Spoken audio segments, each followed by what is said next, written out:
મોરબી જિલ્લામાં ઓવરલોડ દોડતા ટ્રકો પર પોલીસ તંત્ર આરટીઓના ચાર હાથ। નવલખી બંદરેથી ઓવરલોડ કોલસાના ડમ્પરોની હારમાળા। હાઈકોર્ટના નિયમોનું સરેઆમ ઉલ્લંઘન છતાં તંત્ર મૌન। નવલખી બંદરેથી ઓવરલોડ કોલસો ભરેલા ટ્રકોમાંથી કોલસાના પથ્થરો ચાલુ ટ્રકે રોડ પર ઉડતા નાના વાહન ચાલકોની જિંદગી જોખમાય છતાં કાર્યવાહી નહીં થતા લોકોમાં રોષ ફેલાયો હતો।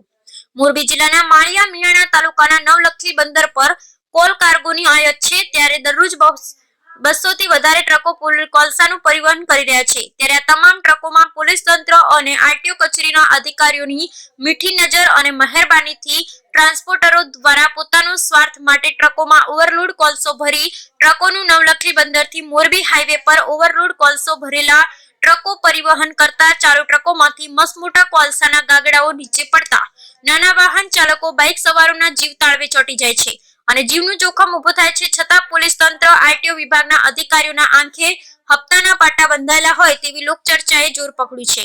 જો નવલખી બંદરથી મોરબી હાઈવે પર વિજિલન્સની ટીમ તપાસ કરે તો દૂધનું દૂધ અને પાણીનું પાણી થઈ જાય અને અનેક અધિકારીઓને રેલો આવે તેવી લોકચર્ચા ફેલાઈ રહી છે। રિપોર્ટ રઝાક બુખારી, મોરબી।